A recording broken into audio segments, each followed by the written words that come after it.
Hi, and welcome to this video series. This is the 9th video in this guide for making a factory layout in virtual reality with the help of Unreal Engine. This is the 2nd video in making simulations inside of your factory. This video explains how to finish the visualization of the product flow. It is done by connecting Niagara systems to the spline we made in video 8. In order to visualize the product flow, we need Niagara systems. In the content browser, search for BP Spawn Arrow, which is the blueprint for the developed Niagara systems. This blueprint is ready to be used and will result in arrow-like visualizations.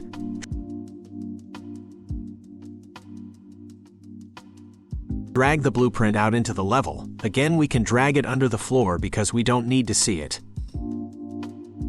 If you go to its details, you can see that the blueprint consists of 8 different systems that each can spawn an arrow. For these systems to spawn in the world, you first need to choose a source. If you don't have the spline blueprint out in the level, you need to add it first. We select the first system, and in details, scrolling down a bit, you see source. Here we search for the spline we built in the previous video and choose it. In this case, it is BP spline above. The chosen Niagara system is now connected to the spline and will follow its path. Let's say we want 3 arrows to spawn. We go to the next 2 systems in the blueprint and put our spline as source.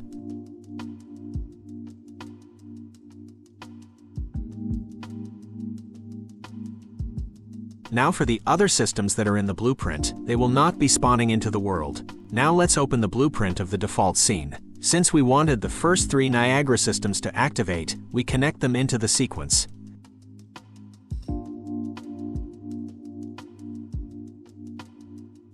To control, go into VR and see that it follows the spline correctly.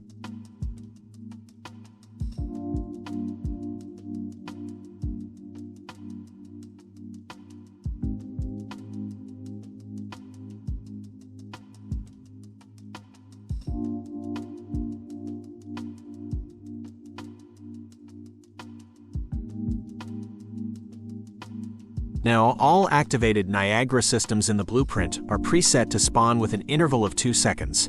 If you want to change how close to each other the arrows spawn, you need to change the loop delay. Here in the first system, the delay should always remain 0. Going to the next system, if you want the arrows to spawn with an interval of 1 second, you change the value to 1. Then for the next system, change the delay to 2. The system after that will have a 3, and so on. In this guide, we stay on the 2-second interval, so I will change it back to the preset values. The last parameter to change is the loop duration.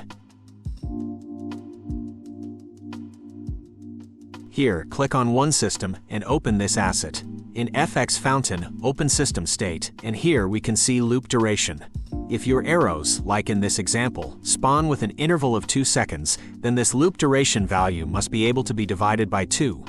If you have an interval of 3, then the loop duration must be able to be divided by 3, and so on. But now we have a 2-second interval, so we choose, for example, 8 seconds. This means that it will take 8 seconds for an arrow to move across the whole spline. It is with the help of this value you can change the speed of your simulation. Check how it looks by going inside VR.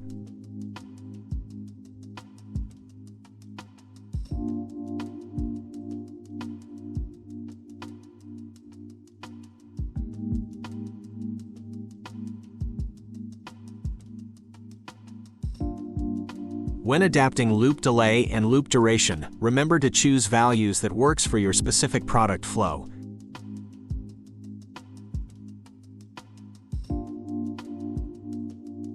You might need to add some more arrows by giving them a source and connecting them in the blueprint. After that, you might need to change the loop duration again.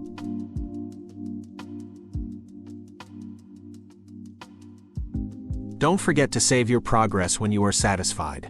That's all for this video. In the next video, we'll be explaining how to add a moving forklift to your project. Thanks for watching, and we hope to see you in the next one.